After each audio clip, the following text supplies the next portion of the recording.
ইশতেহার প্রণয়ন করছি।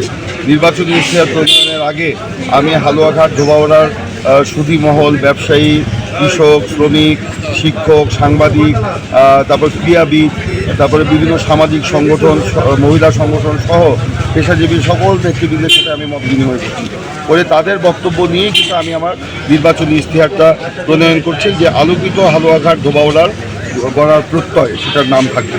তো সেখানে আমি উল্লেখ করব আমাদের যে মেইন সমস্যা যেটা হয়েছে সেখানে বেকারত্বের অবসান ঘটানোর জন্য কলকারখানা স্থাপন, যেখানে যোগাযোগ ব্যবস্থার উন্নয়ন ঘটানো, স্বাধীনতার 54 বছরে ওখানে কলকারখানা হয়নি, এমন অনেক সড়ক আছে সেখানে মানে মোটর সাইকেলও যাওয়া যায় না, পায়ে হেঁটে যাওয়া যায়। আমি কয়েকটি এলাকায় গিয়েছিলাম, সেগুলো করতে হবে।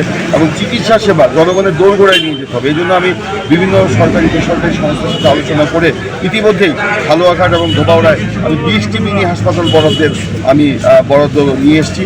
প্রত্যেকটা ইউনিয়নে একটি করে মিনি হাসপাতাল হবে এবং সেগুলো দুর্গম এলাকায় হবে, যেখানে আপনার চিকিৎসা সেবা রাত বিরাতে কেউ অসুস্থ হয়ে গেলে একেবারেই চিকিৎসা নাই, সেই দুর্গম এলাকায় আমি নিয়ে যাচ্ছি সেই হাসপাতালগুলোকে।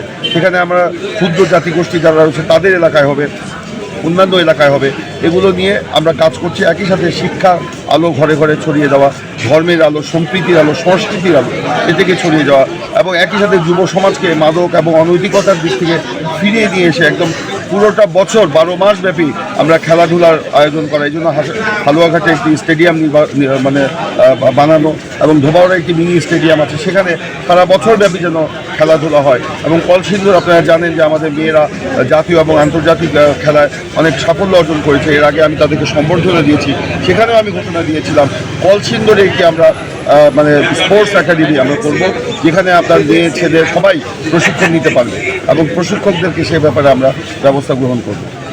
আচ্ছা, একটা প্রশ্ন হলো যে আপনাদের হালুয়াঘাটে একজন শক্ত প্রতিদ্বন্দ্বী আছে, যেটা আপনার শক্ত বা নরম প্রতিদ্বন্দ্বী বলে কিছু নেই। প্রতিদ্বন্দ্বী মানেই প্রতিদ্বন্দ্বী, সবাইকেই আমি একইভাবে প্রতিদ্বন্দ্বী মনে করি। আমি মনে করি যে হ্যাঁ, তিনি দল করতেন আমাদের দল, এবং এই 10-12 দিন আগেও তিনি বলেছেন ধানের শীষের প্রতীকের বাইরে থেকে তিনি না।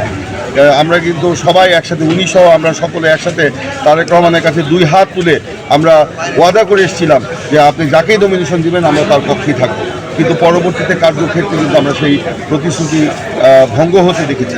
এমনকি আমার সাথে ওনার টেলিফোনে আলোচনা হয়েছে, উনি বলেছেন উনি শেষ চেষ্টা করবেন, যদি না পান আমার মঞ্চে উঠে তিনি কিন্তু ধানের শীষের আমার পক্ষে নির্বাচন করবে।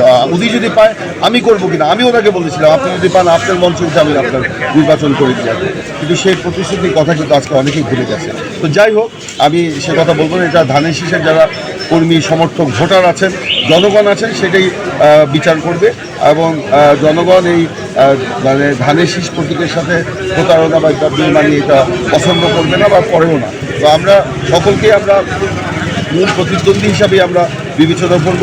সকলের বলবো ভোটের মাঠে শান্তি শৃঙ্খলা বজায় রেখে আচরণবিধি মেনে আমরা যেন ভোটারদের কাছে যাই, উৎসবমুখর পরিবেশে যেন আমরা ভোটটা মানে করতে পারি। আমি দৃঢ় বিশ্বাস আমার যে উৎসবমুখর পরিবেশে যদি ভোট হয় এবং সেখানে যদি কালো টাকা মুক্তভাবে যদি জনগণ নির্বাচন করতে পারে এবং নির্বাচনের আচরণবিধি অনুযায়ী যদি আমরা সমানভাবে সকলে একইভাবে কাজ করতে পারি, জনগণ ধানের শীষ প্রতীককে বেছে দিবে। কারণ ইনশাল্লাহ আগামী নির্বাচনে এদেশের জনগণ ধানের শীষের সরকারকেই বেছে নিচ্ছে বলে বিভিন্ন জরিপে আমরা দেখতে পাচ্ছি। হালুয়াঘাট ধোবাউড়া একটা অনুন্নত এলাকা, এখানে ধানের শীষ প্রতীক যদি বিজয়ী হয়, তাহলে সরকার যদি ধানের শীষে থাকে তাহলে এলাকার উন্নয়নটা আরও বেশি ত্বরান্বিত হবে। এই জন্যই আপনারা দেখেছেন হালুয়াঘাটে, আপনারা সেখানে যে দেখেন দল মত ধর্ম বর্ণ নির্বিশেষে সবাই কিন্তু আজকে ধানের শীষের পক্ষে অবস্থান করছে। সেই জন্যই ধানের শীষ প্রতীক আমি বলবো এই নির্বাচনে হালুয়াঘাটের জন্য একটা ঐক্যের প্রতীক হয় এবং সেই ঐক্যের প্রতীক নিয়ে আমরা সামনে দিকে শতভাগ আছে। আমার একটু প্রশ্ন ছিল।